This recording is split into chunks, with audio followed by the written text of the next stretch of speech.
Hello friends, ओम श्री गणेशाय नमः। जय माता दी।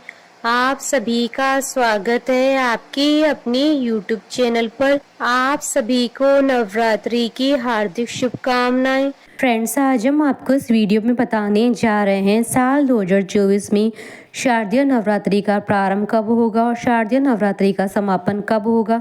शारदीय नवरात्रि में घट स्थापना का शुभ मुहूर्त, अभिजीत मुहूर्त क्या रहेगा, घट स्थापना की विधि, महत्व और माता का वाहन इस बार क्या होगा, इन सब बातों की जानकारी हम आपको इस वीडियो में देने वाले हैं। फ्रेंड्स, वीडियो शुरू करने से पहले आपसे रिक्वेस्ट है, अगर आप हमारे चैनल पर नए हैं और आपने अभी तक चैनल को सब्सक्राइब नहीं किया है तो प्लीज़ सब्सक्राइब कीजिएगा चैनल को, साथ ही प्रेस कीजिएगा बेल आइकन को, जिससे नए वीडियो से रिलेटेड नोटिफिकेशन आपको तुरंत प्राप्त हो सके। और वीडियो पसंद आने पर वीडियो को लाइक और शेयर जरूर कीजिएगा ताकि सभी भक्तों को इस वीडियो का लाभ प्राप्त हो सके। और कमेंट बॉक्स में जय माता दी जरूर लिखिएगा। या देवी सर्वभूतेषु मां शक्ति रूपेण संस्थिता नमस्तस्यै नमस्तस्यै नमस्तस्यै नमो नमः।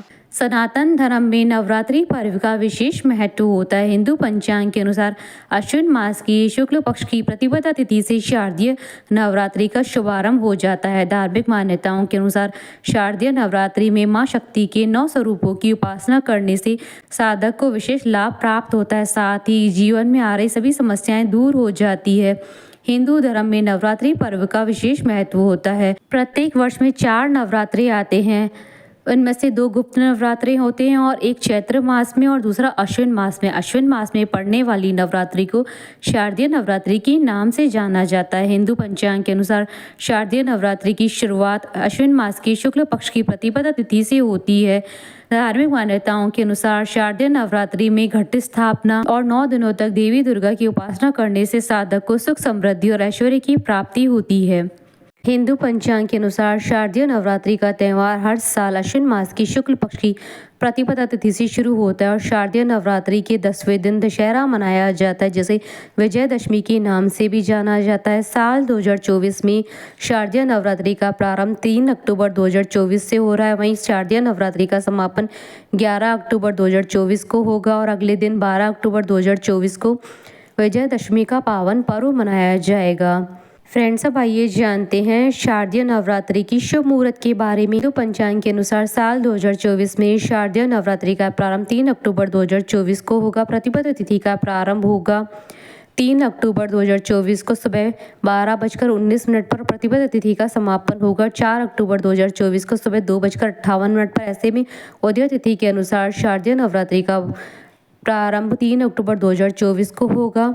शारदीय नवरात्रि में कलश स्थापना का महत्व सबसे अधिक होता है। घट स्थापना नवरात्रि की शुरुआत का प्रतीक होता है। यह अनुष्ठान प्रतिपदा तिथि नवरात्रि के शुरुआती दिन किया जाता है। साल 2024 में कलश स्थापना का शुभ मुहूर्त 3 अक्टूबर 2024 को सुबह 6:19 से सुबह 7:23 तक रहेगा। इसके अलावा अभिजीत मुहूर्त सुबह 11:52 से दोपहर 12:40 तक रहेगा।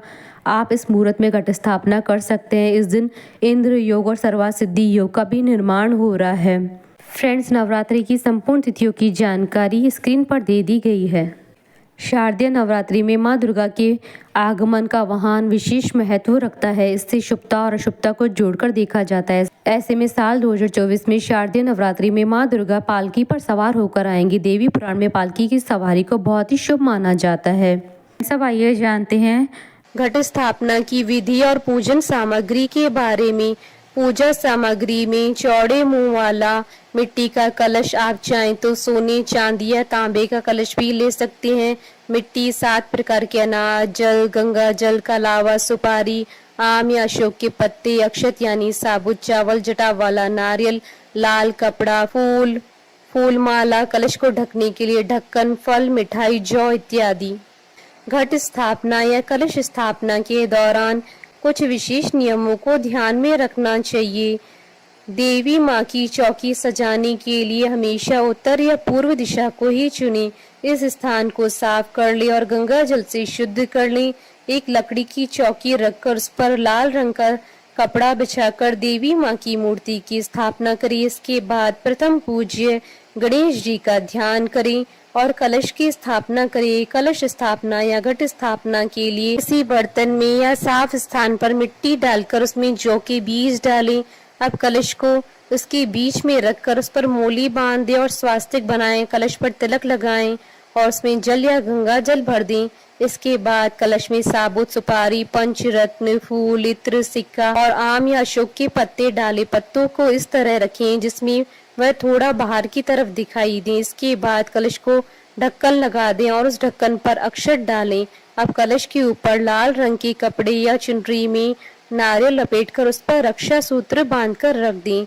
इस बात का ध्यान रखें कि नारियल का मुख आपकी तरफ होना चाहिए। अब देवी देवताओं का आह्वान करते हुए कलश की पूजा शुरू करें। सबसे पहले कलश को टीका करें, उस पर अक्षत चढ़ाएं, फूल चढ़ाएं, फूल माला चढ़ाएं, इत्र, नैवेद्य, फल, मिठाई आदि अर्पित करें। फिर इस कलश को दुर्गा माँ की प्रतिमा की दाईं ओर स्थापित करें। ध्यान रखें कि जौ में रोजाना पानी का छिड़काव 9 दिनों तक करते रहें।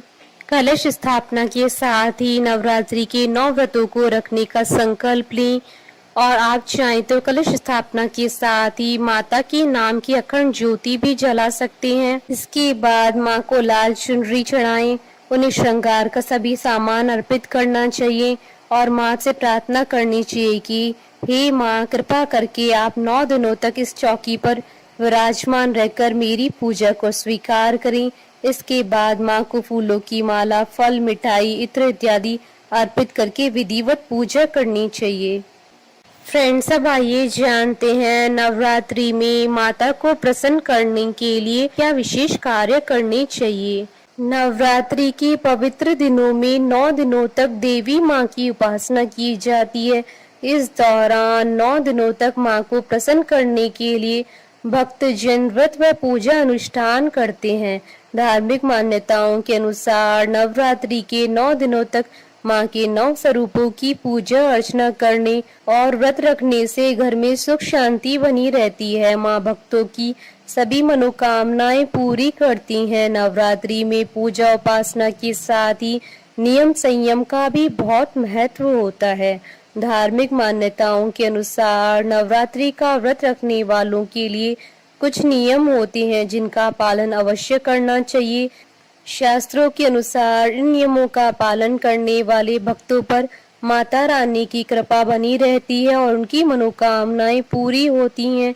भारतीय परंपरा में कन्याओं को मां दुर्गा का स्वरूप माना गया है। यही कारण है कि नवरात्रि में कन्या पूजन या कंजक पूजन कर लोग पुण्य की प्राप्ति करते हैं। नवरात्रि के दिनों में सभी महिलाओं में किसी न किसी देवी का स्वरूप होता है, इसलिए नवरात्रि के दिनों में किसी भी कन्या या महिला के प्रति असम्मान का भाव नहीं रखना चाहिए, बल्कि कन्याओं को देवी का स्वरूप मानकर उन्हें मन ही मन प्रणाम करना चाहिए।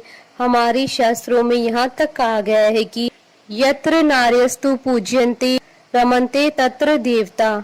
मान्यता है कि व्रत करने वालों को नवरात्रि के 9 दिनों तक अपना समय भौतिकता वाली बातों में न लगाकर धार्मिक ग्रंथों का अध्ययन करना चाहिए। इन दिनों में दुर्गा चालीसा या दुर्गा सप्तशती का पाठ कर सकते हैं। यदि आपने घर में कलश अर्थात घट की स्थापना की है या माता की चौकी या अखंड ज्योति जगा रखी है तो उसके पास किसी न किसी एक व्यक्ति का रहना जरूरी होता है। इस दौरान 9 दिनों तक घर में किसी भी एक व्यक्ति का रहना जरूरी होता है। साथ ही व्रत के दौरान दिन में सोना भी मना होता है। धार्मिक मान्यताओं के अनुसार नवरात्रि के पावन दिनों में सात्विकता का विशेष ध्यान रखना चाहिए। आहार, व्यवहार और विचार में आपकी सात्विकता होना जरूरी है। आप इन दिनों तामसिक प्रवृत्ति का भोजन जैसे नॉन वेज, प्याज, लहसुन और मदिरा आदि का सेवन नहीं करें। कम से कम नवरात्रि के 9 दिनों तक पूरी तरह से सात्विक आहार लेना चाहिए। नवरात्रि के दिनों में काम भावना पर नियंत्रण रखने को जरूरी बताया गया है। नवरात्रि के दौरान महिलाओं और पुरुषों दोनों को ब्रह्मचर्य का पालन करना चाहिए। नवरात्रि व्रत के दिनों में बहुत से लोग क्रोध पर काबू नहीं रख पाते और कलह का वातावरण पैदा करते हैं। ऐसे लोगों को कम से कम 9 दिनों तक व्रत के दौरान गुस्सा करने से बचना चाहिए। हो सके तो ज्यादा से ज्यादा मौन व्रत रखें या कम से कम बात करें। व्रत में शारीरिक ऊर्जा की कमी होती है, ऐसे में व्रत के दौरान ज्यादा बोलने से आपके शरीर में और ज्यादा कमजोरी आ सकती है, इसलिए शांति पूर्वक व्रत करना उत्तम माना गया है। फ्रेंड्स, अब आइए जानते हैं माता को प्रसन्न करने के लिए नवरात्रि के 9 दिनों में माता को क्या भोग लगाएं। माँ शैलपुत्री को गाय के घी से निर्मित हलवा व मालपुए का भोग लगाएं। उसके पश्चात 2 वर्ष की कन्या को भी हलवे और मालपुए का भोग लगाएं। विजय प्राप्ति व सर्व कार्य सिद्धि के लिए माँ ब्रह्मचारिणी की पूजा की जाती है। माँ ब्रह्मचारिणी की पूजा कर मिश्री व शक्कर से बने पदार्थ का भोग लगाएं और 3 वर्ष की कन्या का पूजन करें। दुखों के नाश व सांसारिक कष्टों से मुक्ति के लिए चंद्र घंटा और माँ कुष्मांडा का पूजन कर दूध से निर्मित पदार्थों व मालपुए का भोग अर्पित करें और इसके पश्चात 4 व 5 वर्ष की कन्या का पूजन करें। विद्यार्थियों को परीक्षा में सफलता व मनोकामना पूर्ति के लिए इस दिन माँ स्कंद माता का पूजन कर माखन का भोग लगाएं और 6 वर्ष की कन्या का पूजन करें।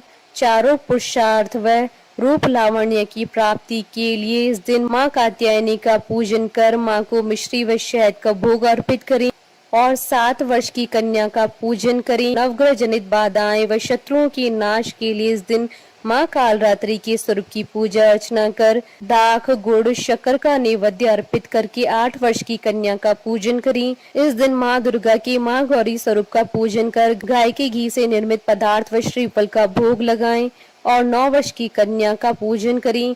परिवार में सुख समृद्धि भय नाश और मनोकामना पूर्ति के लिए इस दिन माँ सिद्धिदात्री व नव दुर्गा स्वरूप का पूजन कर खीर हलवा सूखे मेवे का भोग लगाएं और उसके पश्चात 10 वर्ष की कन्या का पूजन करें। जयकारा माँ माइदा बोलिए सच्चे दरबार की जय। हमारे साथ इस वीडियो में अंत तक बने रहने के लिए आपका धन्यवाद। ओम श्री गणेशाय नमः। जय माता दी।